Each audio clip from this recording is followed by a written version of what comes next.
Hello friends, तो आज हम कॉलर वाला ब्लाउज़ बनाना सीखेंगे। तो मैंने यहाँ पर कोट कॉलर बनाई है। तो कोट कॉलर बनाने का बहुत ही आसान तरीका और फिनिशिंग से तैयार करने का तरीका मैं आपको इस वीडियो में बताऊंगी। तो स्पेशली बिगिनर्स के लिए ये तरीका बहुत ही ईजी है। तो चलिए बिना टाइम वेस्ट करे जल्दी से इस वीडियो को स्टार्ट कर लेते हैं। तो कॉलर ब्लाउज़ बनाने के लिए मैंने टोटल 1 मीटर लाइनिंग यानी कि अस्तर और 1 मीटर मेन कपड़ा लिया है। तो 34, 38 और 40 बड़ी साइज़ का ब्लाउज़ में आप 1 मीटर मेन कपड़ा और 1 मीटर अस्तर का कपड़ा लीजिए। लेकिन अगर छोटी साइज़ का ब्लाउज़ हो यानी कि 30, 32 उसमें आपका 1 मीटर कम कपड़े में ही ब्लाउज़ तैयार हो जाता है। तो कॉलर ब्लाउज़ बनाने के लिए आप अपने ब्लाउज़ का पैटर्न प्रिंसेस कट 1 टक्स या फिर 4 टक्स किसी भी पैटर्न का ब्लाउज़ तैयार कर सकते हैं। अगर आप कोट कॉलर पहली बार बना रहे हैं तो आप ब्लाउज़ का पैटर्न 1 टक्स में रखिए, क्योंकि 1 टक्स में ब्लाउज़ बहुत ही जल्दी तैयार हो जाता है और उसमें फिनिशिंग भी अच्छा आता है और बहुत ही इजी रहता है ब्लाउज़ को बनाने में। तो मैंने यहाँ पर 1 टक्स में ब्लाउज़ को कटिंग कर लिया है अस्तर के ऊपर। ये देखिए, तो ऊपर की पार्ट हमारा फ्रंट पार्ट है और नीचे का पार्ट बैक पार्ट है। इस तरह से आप भी लिख लीजिए चौक से। इसी के साथ स्लीव्स का भी कटिंग कर लेना है। इसके बाद जो मेन कपड़ा है उसके ऊपर कटिंग कर लेना है। देखिए मैंने यहाँ पर कटिंग कर लिया है। अब यहाँ पर जो फ्रंट वाला पार्ट है उसे लेना है और यहाँ पर हम नेक की कटिंग करेंगे। तो फ्रंट पार्ट सामने से ओपन रहेगा, क्योंकि फ्रंट पे हम हुक और आई की पट्टी लगाएंगे। तो यहाँ पर हम नेक के लिए मार्किंग करेंगे। देखिए यहाँ पर जो अस्तर वाला कपड़ा है उस पर हमें चौड़ाई लेना है, यानी कि गले का चौड़ाई 3 इंच रखना है। ये देखिए, और लंबाई लेना है 4 इंच। तो 3 इंच चौड़ाई और 4 इंच लंबा। और एक बात मैं आपको बता दूं कि कॉलर वाला ब्लाउज़ बनाने के लिए शोल्डर लेना है 7 इंच और आर्म होल भी 7 इंच लेना है। तो मैंने यहाँ पर बॉक्स बना लिया है इस तरह से। यहाँ पर स्केल से वी वाला शेप ड्रॉ करना है, लेकिन इसके बाद इसी लाइन को थोड़ा सा गोलाई में वी वाला शेप फिर से ड्रॉ करना है इस तरह से। तो गोलाई में जो है इसका शेप बहुत अच्छा आता है। तो इस तरह से इसके ऊपर कटिंग भी कर लेना है। जो गोलाई वाला शेप है उसका ही कटिंग करना है इस तरह से। तो कटिंग करने के बाद यहाँ पर जो मेन कपड़ा है उसे हमें उल्टा करके दोनों पार्ट को रखना है इस तरह से। देन जो अस्तर वाला पार्ट है उसे भी रखना है मेन कपड़े के ऊपर, इस तरह से मिलाते हुए रखना है। ये देखिए, तो यहाँ पर हम चारों साइड से सिलाई लगाएंगे। तो यहाँ पर हम पहले ही जो नेक है उसे तैयार नहीं करेंगे, वो हम बाद में करेंगे। तो इसके साथ में ही जो बैक पार्ट है उसे भी लेना है। तो इस पार्ट पे गले का चौड़ाई 3 इंच और लंबाई लेना है 1 इंच, ज़्यादा नहीं लेना है। तो यहाँ पर भी बॉक्स बना लेना है और इसके अंदर गोल वाला शेप ड्रॉ कर लेना है। अब हम इसे कटिंग कर लेंगे। तो मेन कपड़े को साथ में ही कटिंग करना है इस तरह से। तो इसके बाद जो मेन कपड़ा है उसे उल्टा रखना है और इसके ऊपर अस्तर वाला पार्ट को इस तरह से रखना है। ये देखिए, तो बैक पार्ट के गले को भी हम अभी तैयार नहीं करेंगे। तो इस तरह से रखते हुए यहाँ पर मैंने साइड से सिलाई लगा लिया है दोनों पार्ट में ही। देखिए, ये हमारा बैक पार्ट और ये फ्रंट पार्ट। तो दोनों पार्ट में ही सिर्फ अस्तर के साथ मेन कपड़े को मैंने जॉइंट किया है, गले को तैयार नहीं किया है। तो इसके बाद पतला वाला पेपर पेस्टिंग लेना है। देखिए इस तरह से, इसका चौड़ाई 4.5 इंच और लंबाई जितना आपका ब्लाउज का लंबाई है उतना ही लेना है। तो पेस्टिंग नीचे की साइड रहेगी और ऊपर की तरफ ब्लाउज का कपड़ा रहेगा इस तरह से। तो यहाँ पर हम गले के निशान जो है पेन से पेस्टिंग के ऊपर इस तरह से ड्रॉ कर लेंगे। ये देखिए, इस तरह से ड्रॉ कर लेना है बहुत ही अच्छे से। इसके बाद इस निशान को थोड़ा सा डीप कर लेना है इस तरह से। तो यहाँ पर देखिए पेस्टिंग थोड़ा सा ज़्यादा है निशान के बाद। तो यहाँ पर क्या करना है, नीचे से स्केल लेना है और इस तरह से ऊपर की जो मार्किंग है वहाँ से इस तरह से मिला लेना है। ये देखिए, तो थोड़ा सा एक्स्ट्रा रहेगा और उसे हम कटिंग कर लेंगे इस तरह से। देन सामने की साइड पर जो गले की मार्किंग है उस पर से भी कटिंग कर लेना है इस तरह से। तो कटिंग करने के बाद देखिए, जो बचा हुआ मेन फैब्रिक है उसके ऊपर पेस्टिंग को रख के आयरन से प्रेस लगा लिया है और साइड पर सिर्फ आधा इंच कपड़ा मैंने रखा है। तो इस साइड पर जो है कपड़े को पेस्टिंग के ऊपर फोल्ड करना है इस तरह से और सिलाई लगाना है। तो देखिए, जो नेक हमने बनाया है उसके दूसरे तरफ फोल्ड करना है कपड़े को। तो इस तरह से मैंने फोल्ड कर लिया है। ये देखिए, तो अब यहाँ पर फ्रंट के 2 पार्ट लेना है इस तरह से। इसे हमने सीधा रखा है और इसके ऊपर पेस्टिंग वाला पार्ट को इस तरह से उल्टा करके रखेंगे। ये देखिए, तो सामने की तरफ जो आधा इंच का मार्जिन है वहाँ पर मिलाते हुए दोनों पार्ट को एक साथ में रखकर हम पिन लगा लेंगे इस तरह से। ये देखिए, तो पिन लगाने से इस पर सिलाई लगाने में बहुत ही ज़्यादा ईजी हो जाएगी। तो इस तरह से पिन लगाने के बाद इस पर हम सिलाई लगाएंगे। तो देखिए इस तरह से बहुत ही फिनिशिंग के साथ पेस्टिंग के ऊपर सिलाई नहीं जाएगी, बिल्कुल पेस्टिंग के पास से ये सिलाई जाएगी। बहुत ही धीरे धीरे से ये सिलाई हमें लगाना है।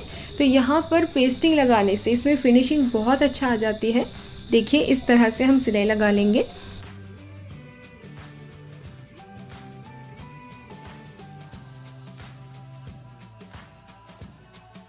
देन दोनों कॉर्नर पे कट लगाना है इस तरह से। इसके बाद जो ऊपर का नेक है वहाँ पर हमें छोटे छोटे से कट लगाना है। अगर एक्स्ट्रा कपड़ा होता है तो उसे भी आप कट कर लीजिए।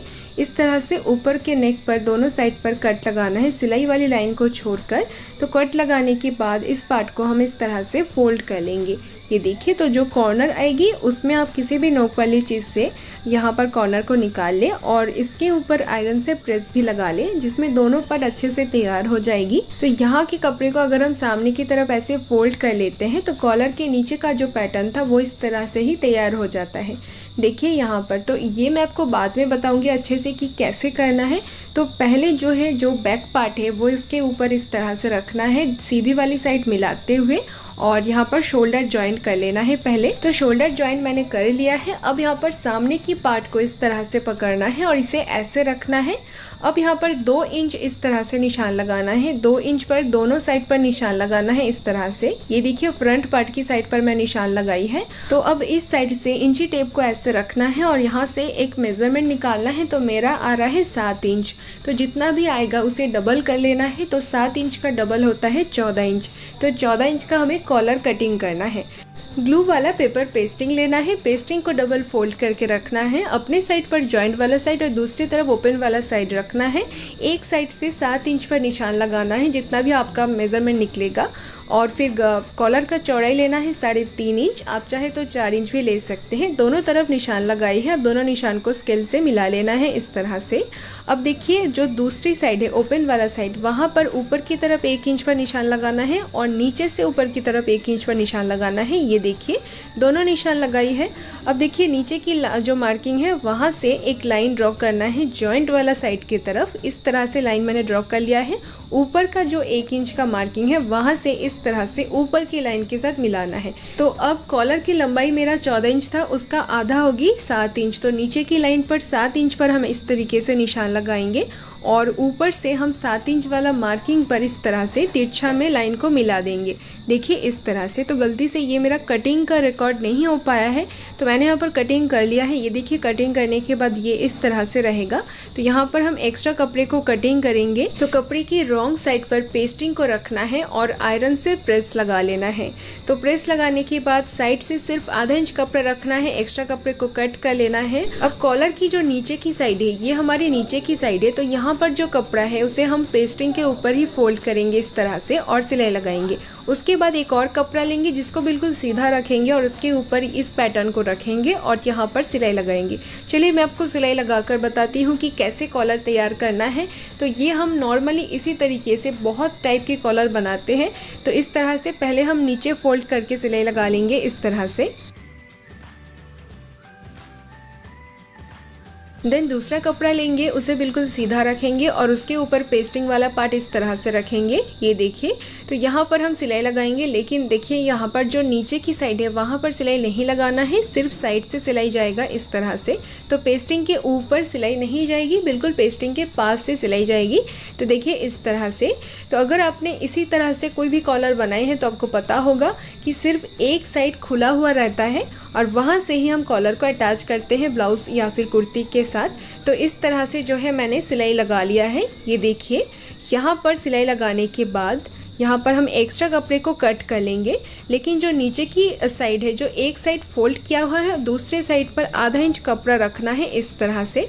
ये देखिए, तो इस तरह से आधा इंच कपड़ा रखना है और जो बाकी का साइड है वहाँ पर एक्स्ट्रा कपड़े को कट करना है, क्योंकि बाकी का साइड पर हमारा सिलाई लगाकर बिल्कुल बंद है, किसी भी साइड खुला हुआ नहीं है। तो इस तरह से कटिंग कर लिया है मैंने यहाँ पर। अब थोड़ा थोड़ा जगह पर आप चाहे तो कट लगा सकते हैं इस तरह से। अब इसके बाद हम कॉलर को फोल्ड कर लेंगे, यानी कि सीधी वाली साइड बाहर की तरफ निकालेंगे। तो इस तरह से फोल्ड कर लेंगे अच्छे से और ऊपर से ज़रूर आयरन से प्रेस लगा लीजिए। यहाँ पर जो 2 कॉर्नर मिलेगी वहाँ पर किसी भी नोक वाली चीज़ से इसे इस तरह से निकाल सकते हैं। तो मैंने यहाँ पर पेंसिल का यूज़ किया है। पेंसिल से बहुत ही अच्छी तरीके से कॉर्नर को निकाल सकते हैं। तो मैंने इस तरह से कॉलर तैयार कर लिया है और आयरन से प्रेस लगा लिया है। देन जो ब्लाउज़ का पार्ट है उसे इस तरह से पकड़कर इस तरह से रखना है और जो बैक पार्ट है वहाँ पर सेंटर पे एक छोटा सा कट लगाना है। इस तरह से मैंने कट लगा लिया है। सेम उसी तरीके से जो कॉलर हमने बनाया है उसका भी सेंटर पर हमें कट लगाना है। तो इसे हम इस तरह से फोल्ड कर लेंगे। ये देखिए जो नीचे की साइड है जहाँ पर मैंने आधा इंच कपड़ा एक्स्ट्रा रखा है वहाँ पर हम कट लगाएंगे इस तरह से। तो दोनों पार्ट की सेंटर मिलाते हुए कॉलर अटैच करना है, लेकिन उस टाइम पर ध्यान रखना है कि नीचे का जो ब्लाउज है उसे बिल्कुल उल्टा करके रखना है, जैसे कि मैंने यहाँ पर रखा है, और ऊपर की साइड कॉलर रहेगा। तो यहाँ पर इस तरह से पहले सेंटर से सेंटर मिलाई है और एक मैंने पिन लगा लिया है। तो ऐसे ही मैंने सारी जगह पर पहले पिन लगाकर कॉलर को ब्लाउज के साथ अटैच कर लूँगी, देन उसके बाद ऊपर से सिलाई लगाऊंगी। तो इसमें बहुत ही ईजी हो जाएगी कॉलर लगाने के टाइम पर। तो इस तरह से पहले पिन लगा लूँगी। तो पहले सेंटर से सिलाई लगाना स्टार्ट करना है और उसके साथ एक साइड पर सिलाई लगाना है, फिर दूसरे साइड पर सिलाई लगाना है। जैसे हम कोई भी स्लीव्स लगाते हैं ब्लाउज या कुर्ती के साथ, सेम उसी तरीके से कॉलर भी लगाना है। तो देखिए इस तरह से एक एक हम पिन को खोलेंगे और कॉलर जो है लगाते जाएंगे। तो इस तरह से लगाएंगे। ये देखिए तो एक साइड मैंने सिलाई लगा लिया है, आप यहाँ पर देख सकते हैं। तो अब जो दूसरी साइड है वहाँ पर सिलाई लगाने के लिए फिर से हमें सेंटर पर सुई को ले जाना है और फिर से हमें वहाँ से सिलाई लगाना स्टार्ट करना है। तो देखिए इस तरह से अगर आप कॉलर को ब्लाउज के साथ अटैच करते हैं तो बहुत ही ईजी हो जाता है और उसमें आपका फिनिशिंग भी बहुत अच्छा आता है। तो इस तरीके से दूसरी साइड पर भी सिलाई मैंने लगा लिया है। तो अब ब्लाउज़ को सीधा करके रखना है इस तरह से, और अब जो सिलाई का मार्जिन दिख रहा है उस मार्जिन को हम कॉलर के अंदर फोल्ड कर देंगे। इस तरह से फोल्ड करना है अच्छे से और फिर ऊपर से बिल्कुल किनारे से सिलाई लगाना है। देखिए इस तरह से फोल्ड करना है और यहाँ से फिनिशिंग के साथ सिलाई लगाना है। ये देखिए बाहर से सिलाई का मार्जिन दिखना नहीं चाहिए बिल्कुल भी, उसमें फिनिशिंग अच्छा नहीं आएगा। तो इस तरह से जो है मार्जिन को अंदर की तरफ फोल्ड करना है इस तरह से। इसी टाइम पर अगर आप चाहें तो शोल्डर जॉइंट वाली जो लाइन है वहाँ पर आप कट लगा सकते हैं। ये देखिए इस तरह से। तो कट लगाने से यहाँ पर सिलाई आप बहुत ही अच्छे से लगा सकते हैं। तो इस तरह से जो है सिलाई लगा लेंगे। ये देखिए तो यहाँ पर कॉलर मैंने लगाकर कंप्लीट कर लिया है फिनिशिंग के साथ भी। तो इस तरह से कॉलर लगाने में बाहर और अंदर दोनों साइड पर फिनिशिंग बहुत ही अच्छे से आ जाती है। ये देखिए अब हम ब्लाउज को ऐसे फोल्ड करके रखेंगे और ऊपर जो कॉलर हमने लगाया है उसे बिल्कुल सेंटर से फोल्ड कर देंगे। ये देखिए तो फोल्ड करने के बाद देखिए कोट कॉलर बिल्कुल तैयार हो जाता है। तो अब हम हुक और आई में से सिर्फ आई वाली पट्टी लगाएंगे। तो उसके लिए नीचे की साइड से देखिए ऊपर की तरफ 6.5 इंच पर निशान लगाएंगे यहाँ पर इस तरह से। देन एक पट्टी लेना है जिसका चौड़ाई है 6 इंच और लंबाई है 8.5 इंच। इस पट्टी को हम इस तरह से फोल्ड कर लेंगे रॉन्ग साइड की तरफ। फोल्ड करने के बाद किसी भी दोनों साइड पर सिलाई लगाना है इस तरह से। देन इसे सीधा कर लेना है। इस पट्टी को बाहर की तरफ सीधी वाली साइड को निकाल लेना है इस तरह से। किसी भी नोक वाली चीज़ से आप इसकी कॉर्नर को निकाल लें। इस तरह से मैंने पट्टी तैयार कर लिया है। अब इस पट्टी के ऊपर हम इस पार्ट को इस तरह से रखेंगे। देखिए जो मार्किंग मैंने किया है 6.5 इंच ऊपर, वहाँ तक ऊपर हम पट्टी को रखेंगे और ऊपर से सिलाई लगाएंगे। इस तरह से मैंने सिलाई हो जो है लगा लिया है और नीचे की तरफ जो एक्स्ट्रा है उसे कट कर लेना है इस तरह से। बस हम आई यहाँ पर तैयार करेंगे, दूसरे साइड हुक तैयार करेंगे और दोनों को इस तरह से मिला लेंगे। देन नीचे की साइड पर कमर पट्टी लगा लेना है और ऊपर दोनों साइड पर स्लीव्स लगा लेना है। नॉर्मल ब्लाउज़ के तरह ही कॉलर ब्लाउज़ में भी स्लीव्स लगाने का तरीका बिल्कुल ही सेम रहता है, कोई भी अलग तरीका नहीं होता है। तो देखिए फ्रेंड्स इस तरह से मैंने ब्लाउज़ बिल्कुल तैयार कर लिया है। यहाँ से ये ओपन रहेगा ब्लाउज़ को पहनने के लिए। ये देखिए तो इस ब्लाउज़ को पहनने के बाद इसका फिटिंग्स और इसका लुक कैसा आता है वो मैं इंस्टाग्राम पर शेयर करूँगी। तो अगर आपने मुझे अभी तक इंस्टाग्राम पर फॉलो नहीं किया है तो जल्दी जाइए और वहाँ पर मुझे फॉलो कर लीजिए। बहुत ही जल्द मैं इसका लुक वहाँ पर शेयर करूँगी। आई होप कि आज का ये वीडियो आप सभी को बहुत ही ज़्यादा हेल्पफुल लगी होगी। अगर आपको आज का ये वीडियो पसंद आया है तो वीडियो को लाइक कर लीजिए और अगर आप मेरी वीडियो बिल्कुल पहली बार देख रहे हैं तो जल्दी से मेरे चैनल को सब्सक्राइब कर लीजिए और नोटिफिकेशन बेल को भी ऑन करके रखिए। तो बस आज के लिए इतना ही, मिलते हैं आप सभी से अगले वीडियो में।